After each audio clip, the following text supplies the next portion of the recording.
Did you not see that? I tried to take the wheel off without unbolting the lug nut. Did you see that? Welcome to Sam's Garage, presented by Hemsaw.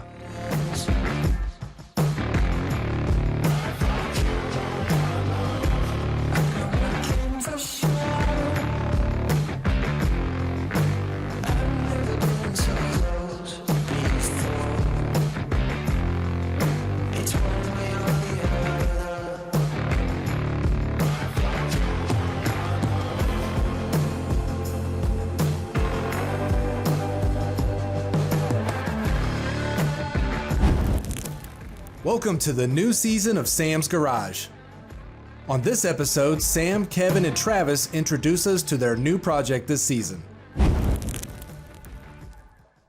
Sam and Doug give us a preview of their new project as well.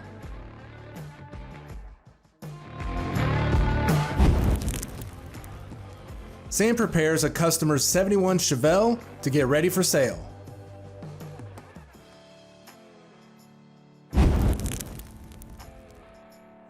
Then Sam helps Kevin make some more horsepower in his new Jeep.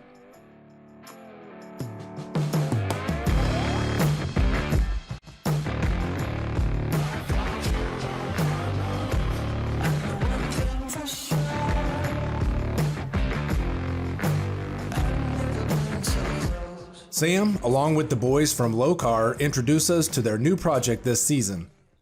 Kevin brought a 68 Chevelle SS to Sam's Garage for a new engine and transmission upgrade. Stay tuned to see what else they have in store for this iconic muscle car.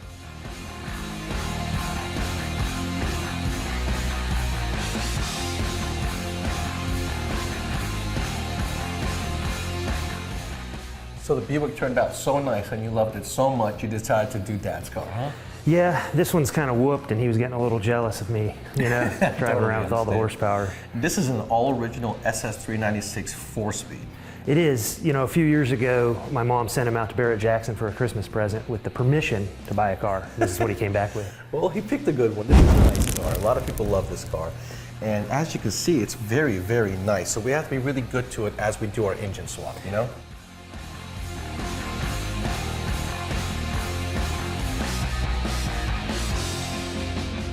The whole car was pretty solid. He didn't do any restoration on it. He fixed up a few things in there, put some suspension on it, wheels and tires, and put a Moser 9-inch in there? Put the Moser in there, the UMI suspension, and just kind of basic stuff. So what are you going to go back in with? So our goal is to use one of our new LS Classic Series engines.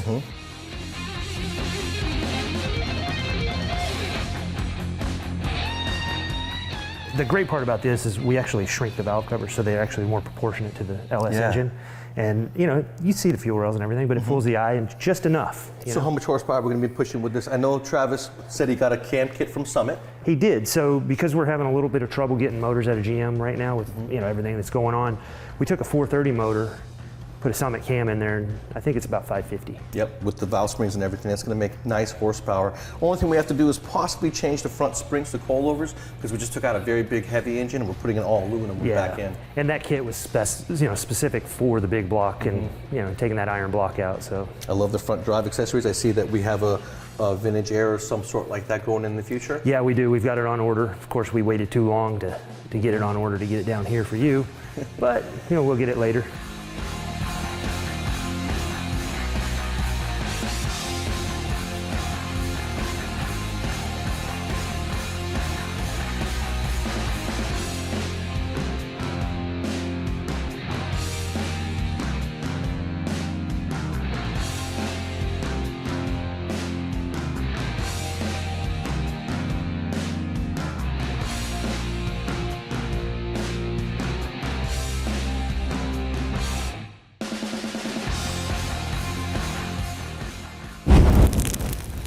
I love the American powertrain from the bell housing back. We got a TKX, compact 5-speed. Yep. All the amenities of today with that compact design to where we don't have to hack up that floor. Exactly. I mean, you know how tight that 4L80 was in the Buick. This is going to give us plenty of room. We get to keep the clutch and make it fun. Yep, absolutely. But we are going to go hydraulic, so that's going to be nice. And as you guys can see, We pretty much have everything ready for this engine to come out. We've got the transmission out. We've cleared all the fluids from the cooling system and the engine. We've got the radiator out. That's going to give us a lot of room to be able to pull this 396 out the front. We went ahead and pulled the transmission out first. It's easy. It's a Muncie. It's small and light. Got the headers off. The other one's going to be in the car until the engine comes out. And then we're pretty much ready to go. Yeah, if Travis can get this thing up in the air, we'll get put back on that pallet and get it out of your way.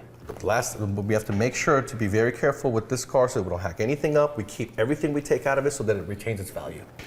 Let's do it, Travis. Pump it up.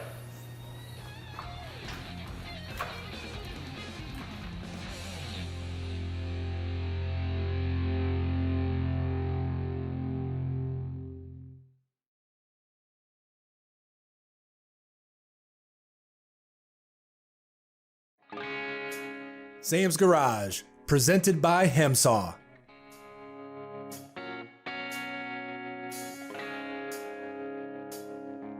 Sam and Doug are back with their new project, a 57 Ford Thunderbird. Doug spent a year looking for the perfect candidate. They inspect the T-Bird from top to bottom, visually planning for upgrades and modifications to modernize the car, addressing power and safety issues. A 57 Thunderbird. What made you think of this? This has been one of my favorite cars of all time. It goes back to the American Graffiti movie.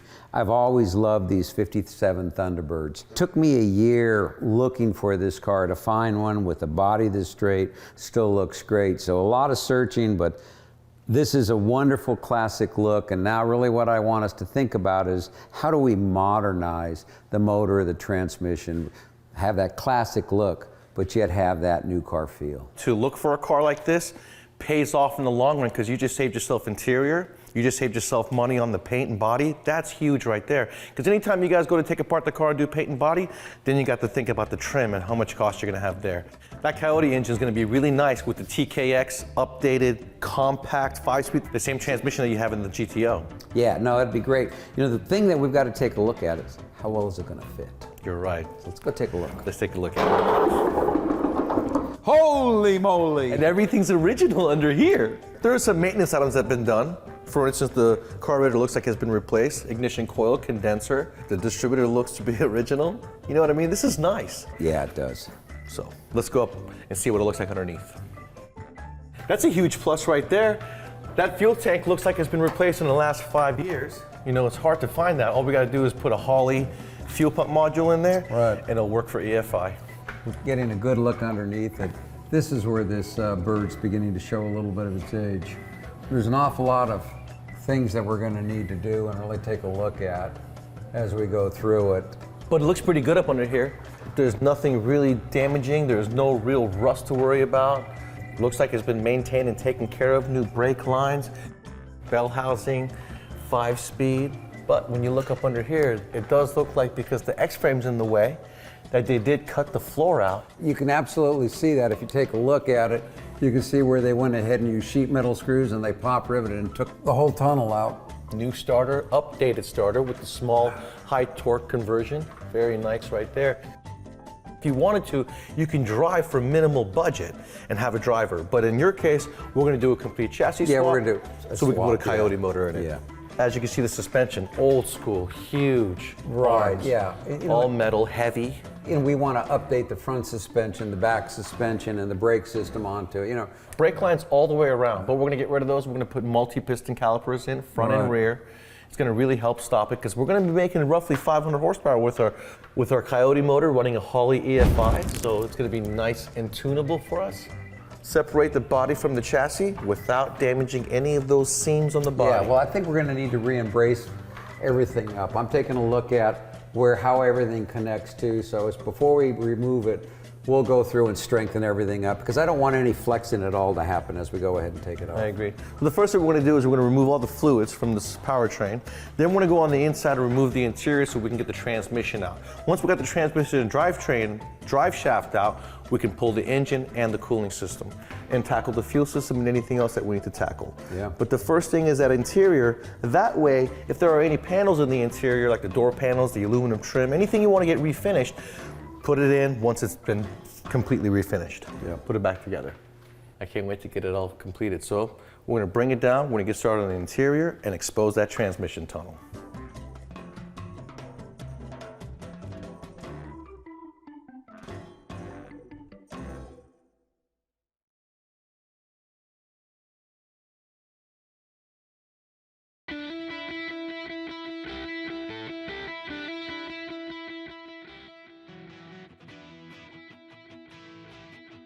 One of the biggest problems we have with aftermarket wheels, or even a lot of the OEMs, is they come with wheel locks.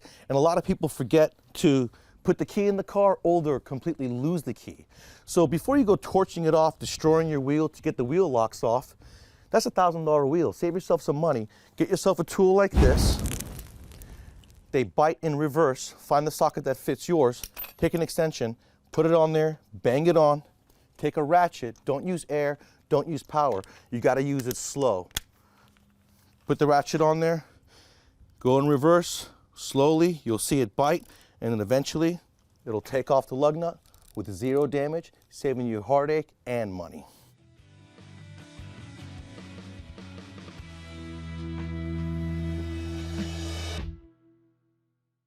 Now back to more Sam's Garage.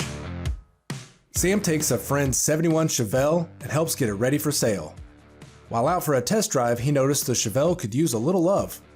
So he reaches out to OPGI to get everything he needs to make this Chevelle sell as fast as it goes down the drag strip.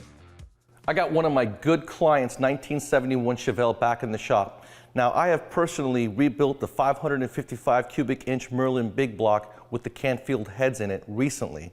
I've also rebuilt the cooling system and the fuel system. Now, the reason I had to rebuild the fuel system is because he was running foam inside the fuel cell. While it sat, the foam completely deteriorated, clogging up the entire fuel system. So if you guys are running a street car, I highly recommend do not use the foam. If you're running a race car, change it out every year. When I was at the gas station, I noticed that the passenger mirror has no lens. This car is for sale. We're going to be asking a good amount of money for it. So before I sell it, driving it down the road, I'm looking at the floor mats, they're nasty. The door sills look like they're 60 years old. This thing needs a little bit of freshening up. I could use emblems, I could use front light bezels, the black stripe is missing.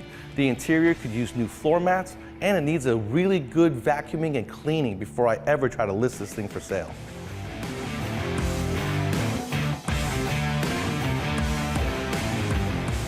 I'm going to go to OPGI, go through their catalog, and I'm going to see what I can purchase for this car on their website.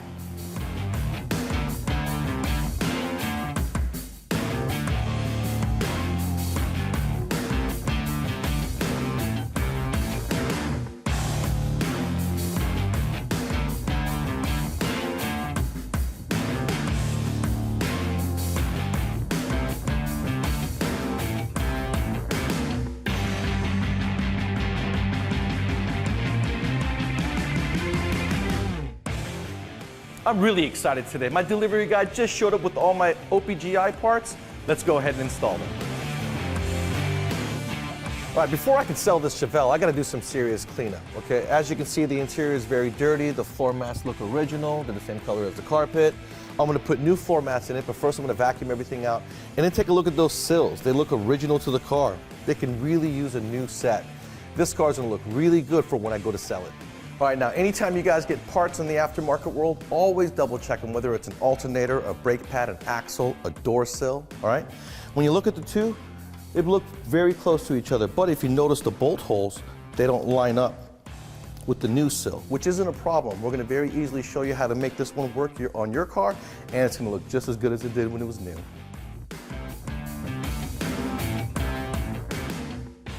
The new sill, we're gonna place it in place. It's just a little bit shorter, so we're gonna put it right in the middle, making sure it looks nice and good, all right? Then, look at your hardware, look at your drill bit, make sure the drill bit's just a little bit smaller than your hardware so you have a nice hole to screw into.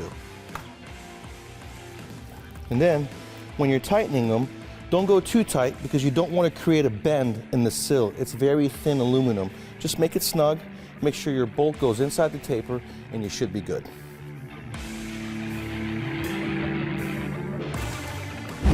Man, that looks good right there.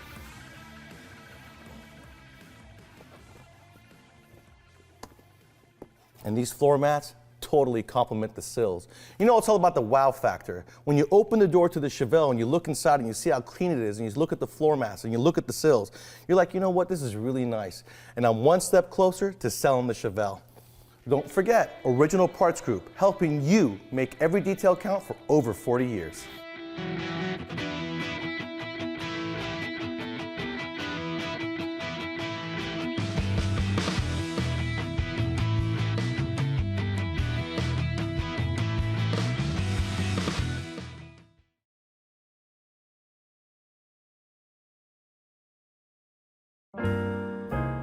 Now back to more Sam's Garage. Kevin comes to Sam for advice on the next upgrades he should do to his Jeep. The Jeep has bigger tires now and doesn't quite have the oomph that it used to. Sam takes a quick trip down memory lane and comes back with the perfect solution for Kevin. Like I was telling you, this 392, it's 470 horsepower. It's incredible. But I put the 37s on it, and I don't want to change the gears, but I feel like I lost a little bit of that power, a little bit of torque. You think of anything I can do to get that back up where it was? Can you think of any shortcuts just to go ahead and get a little more oomph in it? I bet you I can think of something.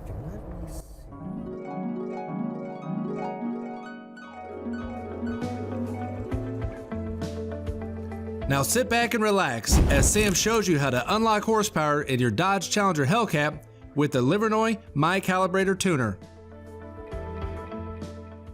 Sam's going to show us how easy it is to add more horsepower and torque to your truck with the My Calibrator Tuner from Livernois Motorsports. The kit comes with everything you need to get up and running in just a few minutes.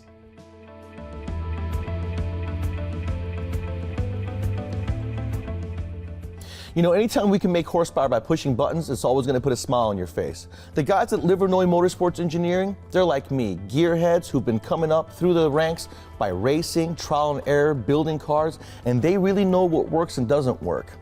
I've already removed the vehicle's computer. Now, the reason why I'm doing this is because ever since 2015, Mopar, all Chrysler products, have made it to where you have to unlock the factory computer before you can modify it. So I have to remove it. When I do ship it out, you want to make sure to package it nicely, put good bubble tape around it, protect it. It's going to take roughly 2 days for us to get this computer back from Livernois. We can reinstall it, then we can start with the My Calibrator process.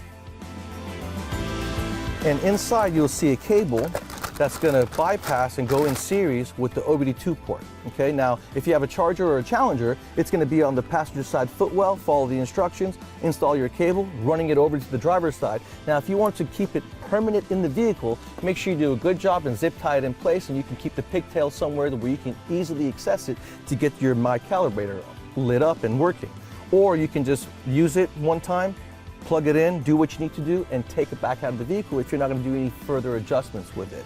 So what you do is if 18 or more, you hook this up, and you're going to hook up your calibrator. Now, before I hooked up my calibrator, I did go to Livernois Motorsports Engineering's website, downloaded the My Calibrator software, installing it onto my laptop or computer. Now, these guys don't get overzealous on their tuning. They're going to make you a nice, safe tune that's going to get you what you want. For instance, if you want a custom application, you want something turned off, you don't have emissions in your state, whatever, they can calibrate their tuner to customize to your application. And that's what makes these guys so much more powerful than the other guys. We're performance guys, we're not really that worried about it, right? We want to make stuff faster. So. Absolutely, that's what it's about, making your car faster. So if you guys are building a cool domestic car, make sure to check out Livernois Motorsports Engineering.